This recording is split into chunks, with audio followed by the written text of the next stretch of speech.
In this example, we will graph a hyperbola centered at the origin. The first thing that we notice is that we do have a hyperbola because we have a difference of squares equal to 1. And we know that it's centered at the origin because there's a y and an x. If it was not centered at the origin, we would have a quantity other than just y. For example, y plus 5, quantity squared. X minus 3, quantity squared. So the center is the origin. Let's just put a little mark there. Now we have to decide whether this hyperbola opens vertically or whether it opens horizontally. The way we do that is by looking at intercepts. So let's set x equal to 0. So if we set x equal to 0, we are going to find the y-intercepts, and we will get y squared equals 25. So y will equal plus or minus 5. Those will be the y-intercepts.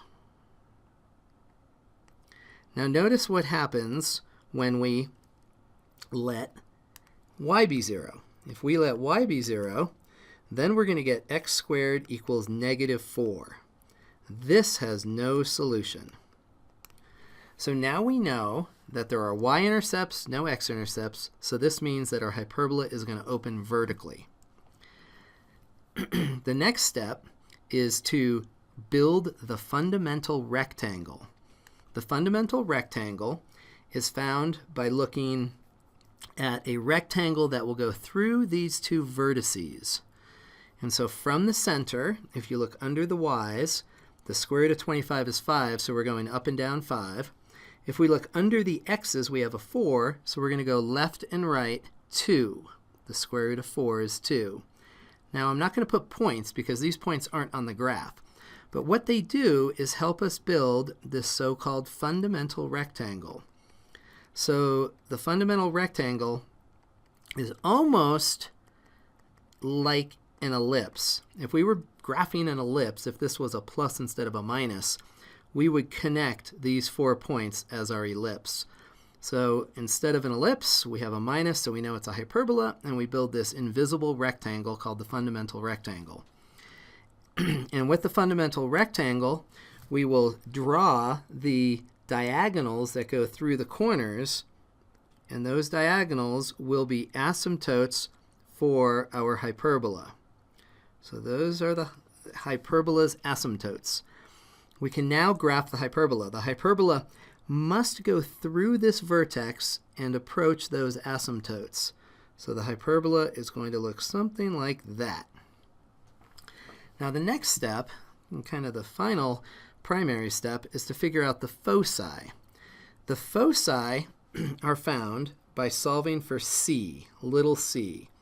And what we do is set c squared equal to the sum of the denominators. And that gives us 29. C is a positive number. It's a distance from the center of the graph out to the foci. And the foci are always going to be inside these hyperbola branches. So square root of 29, that's somewhere between 5 and 6. So the foci, one will be there and one will be there. The coordinates of the foci, their ordered pairs, will be 0 plus or minus the square root of 29.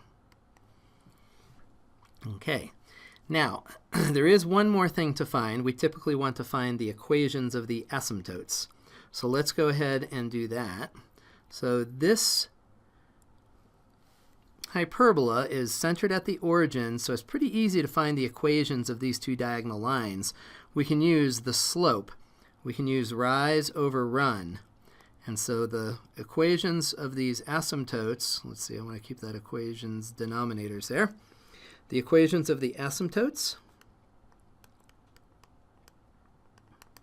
will be y equals plus or minus rise over run. So we're going to go up 5, which is the square root under the y, and over 2, which is the square root of the number under the x's. So plus or minus 5 halves x. Those will be the equations of the two asymptotes. Kaboom!